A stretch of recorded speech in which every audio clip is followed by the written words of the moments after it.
So there's a pattern that can be seen in a lot of King David's Psalms, where he first starts out with a cry for mercy and help and rescue from God. And then he calls out the wickedness and the lies, whatever's going on around him that's grieving him. And then he recalls the goodness and the love and the faithfulness and the promises of his God. And he declares those truths. Then he ends up in a place of peace and joy. And he's able to go to sleep at night, even though he still may be facing many of the same problems. He now has peace from God. So I'm going to combine Psalm 4, 5, 6, and 7 briefly to show the different facets of this pattern briefly, I hope. So David cries out for help. Answer me when I call to you, my righteous God. Listen to my words, Lord. Consider my lament. Hear my cry for help, my King and my God, for to you I pray. In the morning, Lord, you hear my voice. In the morning I lay my request before you and wait in expectation. Oh, have mercy on me, Lord, for I am faint. My soul is in deep anguish. How long, Lord, how long? Turn, Lord, and deliver me. Save me because of your unfailing love. Lord, my God, I take refuge in you. So there's the first facet of crying out to God. Then he calls out the threats of the evil and the liars around him. Listen. How long will you people turn my glory to shame? How long will you love lies and seek false gods? Not a word from their mouth can be trusted. Their hearts are filled with malice. Their throats are open graves. With their tongues they tell lies.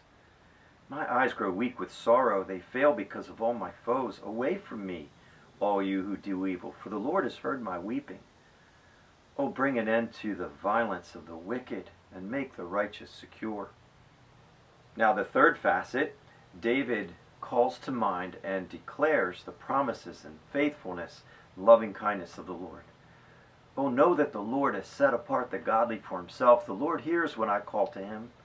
But let all who take refuge in you be glad. Let them ever sing for joy. Spread your protection over them, that those who love your name may rejoice in you. My shield is God Most High, who saves the upright in heart. God is a righteous judge. And then David ends up in a good place.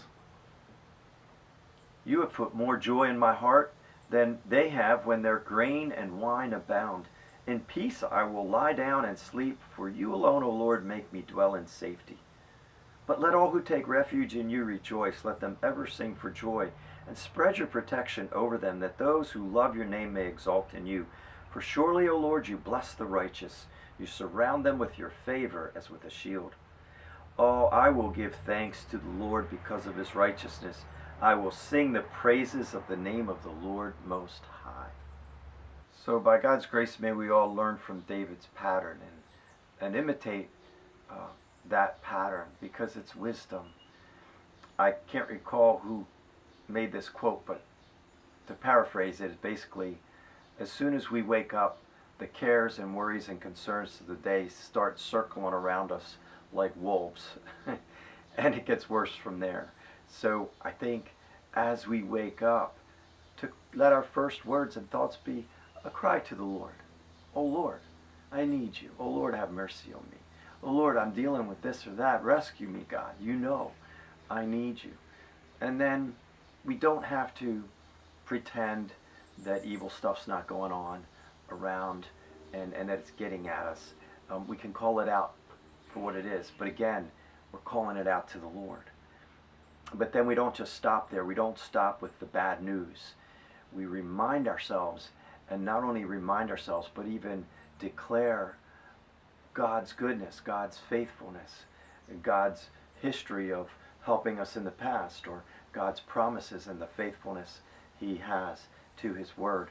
And then we find ourselves at the end of the day able to sleep as we've been walking through the day, relating things as we deal with them to this God who said, never will I leave you, never will I forsake you, nothing will ever separate you from my love.